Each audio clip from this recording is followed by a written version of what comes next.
Hello, magandang gabi walking listeners. Welcome back sa ating 33rd episode ng I Walk, You Listen. Samahan niyo ulit ako ngayong gabi habang naglalakad tayo rito sa tahimik na kalsada ng lungsod. Masarap magpahangin habang naggagala, kaya i-relax niyo lang ang sarili niyo, makinig ng mabuti, at pag-usapan natin tong nakalap kong kwento mula sa Reddit na pinamagatang In-Laws Drama. Pinalayas ko si mother-in-law sa bahay ko nang subukan niyang palitan ang lock ng pinto. Bago ko ituloy ang kwento, gusto ko munang i-acknowledge ang isa nating walking listener.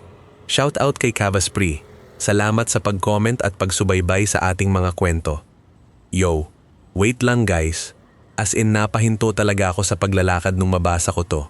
Ewan ko na lang kung paano nakakaya ng ibang tao ang ganitong level ng kapal ng muka, pero legit na nakakapanindig balahibo ang gigil ko rito.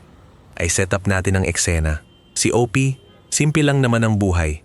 May sarili siyang bahay, as in pinagpaguran niya, nakapangalan sa kanya, at nabayaran niya ng buo bago pa man sila ikasal ng misis niya.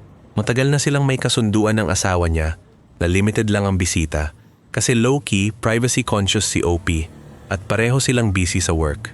Pero pumasok sa picture ang mother-in-law niya na kilala talagang entitled at walang pakialam sa personal boundaries ng iba. Isang araw, nakiusap ang biyena na makikituloy daw muna ng ilang araw habang nagpaparenovate ng sarili nilang bahay. Dahil ayaw naman ni OP na maging masamang tao sa mata ng pamilya, pumayag siya kahit may halong kaba at alinlangan. Doon na nga nag-start ang tunay na nightmare.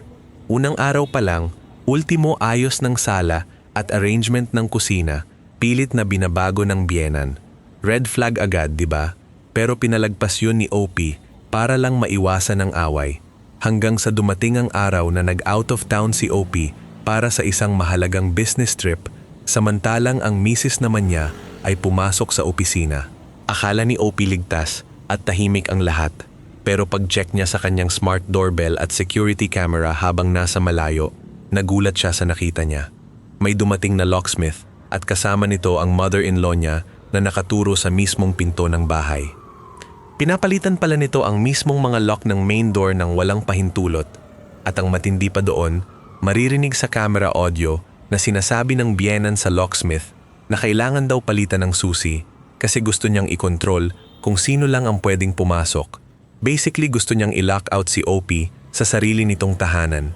Agad na tumawag si OP sa misis niya pero maging ang asawa niya ay tulala at walang alam sa nangyayari. Dito na nagdilim ang paningin ni OP. Umuwi siya agad at hinarap ang biyenan habang ongoing pa ang pagkakabit ng lock. Walang pasakasakalye, pinatigil ni OP ang locksmith. Binayaran ng cancellation fee mula sa sarili niyang bulsa at hinarap ang biyenan ng direkta pero kalmado. Sinabihan niya ito na sobra-sobra na ang pambabastos nito at lagpas na ito sa lahat ng boundaries. At ang ending? Agad niyang pinalabas at pinalayas ang biyenan sa mismong bahay niya ng araw na yon.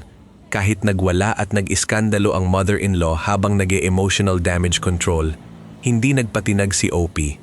Full support din ng misis niya sa desisyon niyang ito dahil na-realize ng asawa niya kung gaano nakalala ang disrespect ng sarili nitong ina. Sa huli, poetic justice ang naitabla, napilitang maghotel ang biyenan at natutong lumugar ng tama habang nananatiling ligtas at tahimik ang tahanan ni OP. I mean, mapapaisip ka talaga. Ang laking relief na pinaglaban ni OP ang sarili niyang karapatan at hindi siya nagpamanipulate sa toxicity ng pamilya. So, anong sa inyo rito guys? Solid at valid ba ang ginawa ni OP na pagpapalayas agad? Or tingin niyo masyado siyang naging harsh? I-comment niyo ang saloobin niyo sa baba habang patuloy tayo sa ating paglalakad. Mag-ingat kayo palagi sa daan at kita-kits ulit tayo sa susunod na episode ng I Walk You Listen. Good night sa inyong lahat.